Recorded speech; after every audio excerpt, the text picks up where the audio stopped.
មកដល់ទៀតហើយមហាអស្ចារ្យនៃពិធីហែនៅថ្ងៃចូលឆ្នាំខ្មែរយើងឆ្នាំ2025នៅមុខប្រាសាទអង្គរវត្តមានដង្ហែនៅក្បួនជាច្រើននេះគឺជាការដង្ហែទេវតាចុះពីឋានសួគ៌មកហើយបន្ទាប់ពីនោះទៀតយើងនឹងមានការហែជាច្រើនអញ្ចឹងបងប្អូនអាចទស្សនានិងតាមដានមើលវីដេអូនេះរហូតទៅដល់ចប់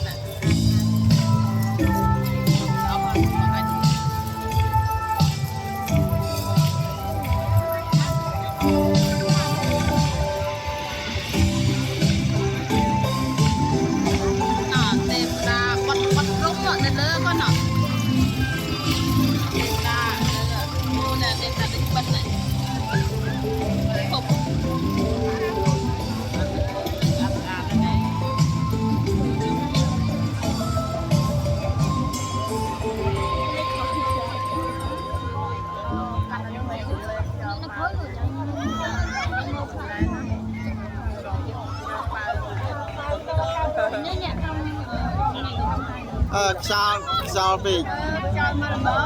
សូមជម្រាបអបអរសាទរដល់បងប្អូនកុមារនៃសាលាបឋមសិក្សាវត្តបូសម្ដេចតបដីអាដាមវិជ្ជាជាជំនាញទាំងអស់ទីប្រគំជាទីវិត្រីហើយជាបន្តគឺជាផែនទេវតាឆ្នាំថ្មីព្រះនាងគោរិកៈទី2ទេវីដែលជាបត្រីទី2នៃកបិលមហាព្រហ្មដែលនឹងជាបង្អភិបាលថែរក្សាក្រុងកម្ពុជានេះក្នុងឆ្នាំម្សាញ់សព្វស័ក្តិពុទ្ធសករាជ2568ពុទ្ធសករាជ2569គ្រិស្តសករាជ2025ចាំយករបស់ខាងជួបខាងនោះថាទេតាឆ្នាំចាក់ទៅមកមកមកនៅអង្គពីទាំងមូលដូចជាអូពីsocial ជាតិនិងអន្តរជាតិបងប្អូនអាជនខ្មែរបានតាមដានទស្សនានៅពេលនេះគឺជាក្បួនចារំប្រវត្តិផ្លិតដែលសម្ដែងដោយចាសិល្បករសិល្បកម្មនេះដ៏ស្រស់ស្អាតរបស់យើងវែងផង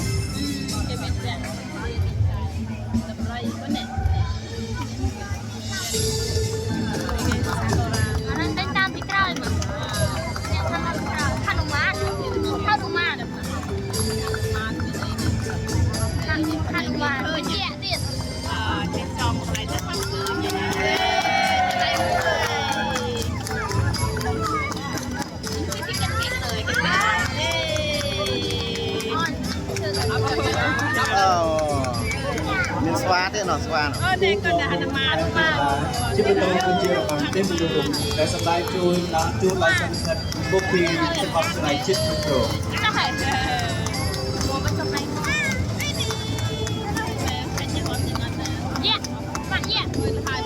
នៅទៀត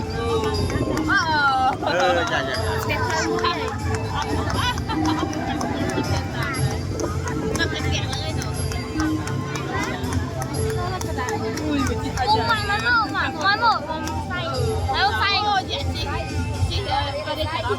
mà máy móc xay rồi ngồi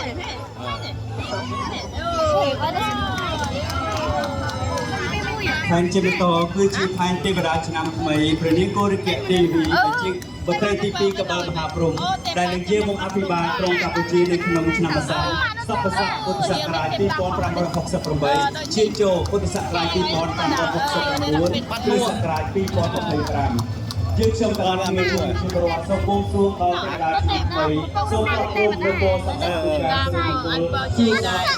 ពូជប្រជាជាតិកម្ពុជាសម្ដេចព្រះមហាសេនាបតីបញ្ចូលហ៊ុនសែនប្រធានព្រឹទ្ធសភានៃប្រជាជាតិកម្ពុជាដូចជាប្រធានឧត្តមសិក្សាតព្រះមហាក្សត្រនិងសម្ដេចសេដ្ឋពិតមនិតបុត្ររាជហ៊ុនសែនសូមគ្រប់ជូនពរសម្ដេចមហារដ្ឋសភាទីការធិបតីខួនសេនារីប្រធានរដ្ឋសភានៃប្រជាជាតិកម្ពុជានិងសូមបួងសួងជូនពរជ័យដល់សម្ដេចមហាបវរធិបតីហ៊ុនម៉ាណែតនាយករដ្ឋមន្ត្រីនៃប្រជាជាតិកម្ពុជានិងលោកជំទាវបណ្ឌិតបេក្ខនារីព្រមទាំងក្រុមគ្រួសារដូចជាប្រជាពលរដ្ឋខ្មែរទូទាំងប្រទេសនិងក្រៅប្រទេសសូមមានតែសេចក្តីសុខសន្តិភាពនិងការអភិវឌ្ឍ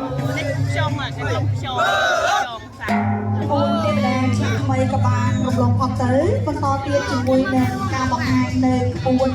ដែលជាការសម្ដែងដ៏ពិសេសចាគឺផ្នែកចាគឺយើងជួបប្រព័ន្ធបង្ហាញជួយចំពោះគណៈធិបតីចាគឺចាដល់មកពុទ្ធដែលជាផ្នែកកំពុងគឺបង្ហាញអំពីការសម្ដែងទៅចាចាតាំងចង់ក្រោយមួយលើកម្មជួយដល់ក្រុមសិល្ប នេះមកពីចាចិត្តពីបងប្អូនចា នំពេងអូយោនេះកូន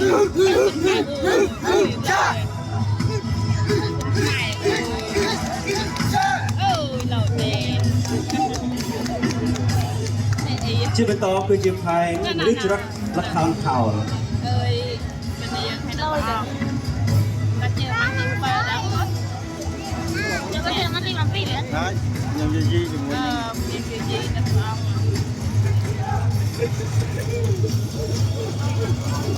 បែរយកជើងឯង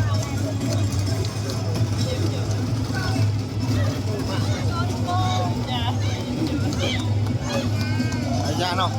តបស្រីម្ដងហើយ អូទៅចាប់ស្រីទៅកាហានមែនកាហានណាមើលនេះក៏នេះអូមកបាត់ហៅកាហានណាអារអីផាត់ជាងទៅ សូមផ្ដល់ស្នូលទៅដៃសាទរលខោនខោលកម្ពុជា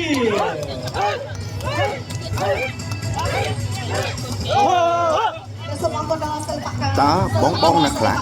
ដែលធ្លាប់យកជាងចេកយកមកធ្វើជាសេះដោយគាត់កំពុងតែជិះនេះទេបាទកាលពីទូចខ្ញុំចូលចិត្តលេងវាណាស់ឥឡូវនេះគឺជាការបង្ហាញអំពី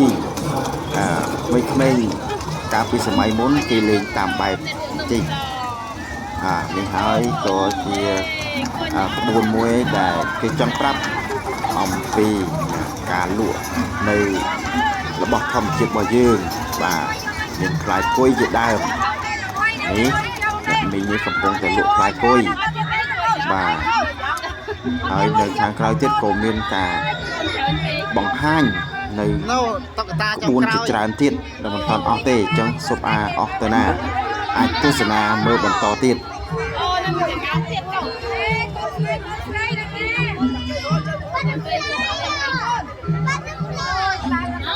កូនស្រីហត់លេងនៅខាងក្រោយកូនស្រីបាយអកូនមើលម៉ែមួយអត់ដាច់ទេនៅសល់ខ្លួនឯងនៅបានលុយណាជួយចាំកូនលេងរោគបាត់ហើយលើដាច់មួយតា នេះគឺជាក្បួនហែតុក្កតាបាទតំណាងឲ្យពិធីបុណ្យចូលឆ្នាំយើងដែលគេមានដាក់តាំងរូបបាទនេះហើយនៅខាងក្រៅនោះក៏មានការដង្ហែក្បួនយ៉ាងមហាអស្ចារ្យដែរទាំងអាចទស្សនាបន្តទៀតបាននេះសម្លៀកបំពាក់សម័យបុរាណសម័យថ្មីពេលនេះដែរក៏មានព្រឹត្តិការណ៍មួយដ៏គួរអាចារ្យគឺមានភ្លៀងធ្លាក់ពីលើមួយមេមកយ៉ាងដំណំពេលនោះនាំគ្នារត់ព្រាតទាំងអស់គ្នាប៉ុន្តែនេះគឺជាការផ្ដល់នៃពរជ័យពីទេវតាដើម្បីឲ្យចូលឆ្នាំថ្មីនេះជួបនូវសេចក្តីសុខសេចក្តីចម្រើនគ្រប់គ្នា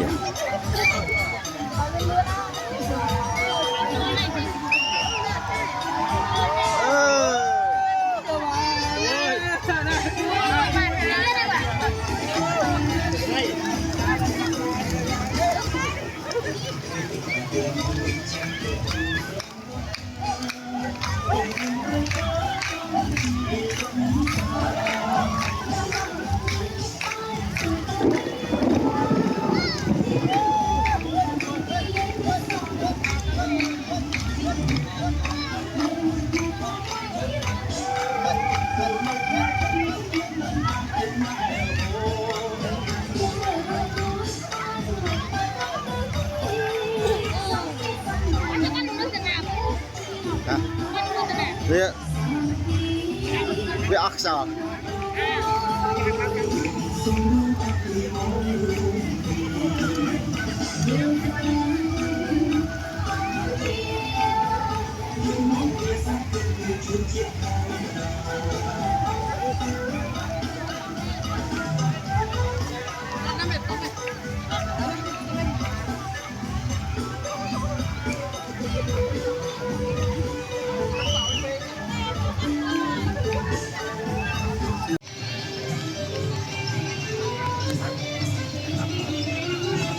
អ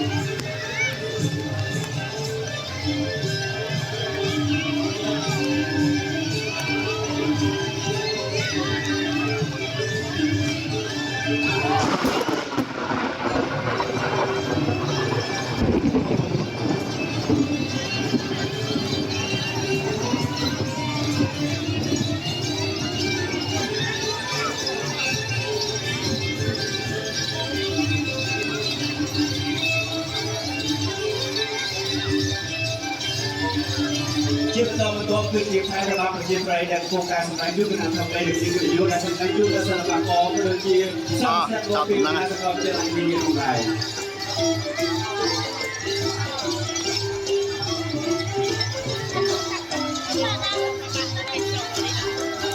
សូមអរគុណមហាជនរបស់គ្នាទាំងឡាយតាមចង្វាក់ភ្លេងប្រពៃណីរបស់យើងឯខ្លះៗរបស់គ្នាដើម្បីបង្កើនស្នាដៃយើង ក្បួនដង្ហែខាងក្រៅនេះក៏ចង់បញ្ជាក់អំពីពុទ្ធសាសន៍ផ្សេងៗដែលចង់បង្ហាញអំពីថាទឹកដីកម្ពុជាយើងមិនថាសាសនាជាតិណាមករស់នៅទឹកដីកម្ពុជាយើងនេះនឹងមានភាពចម្រុងចម្រើនសុខសប្បាយជារៀងរហូត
វីដេអូមានត្រឹមតែប៉ុណ្ណឹង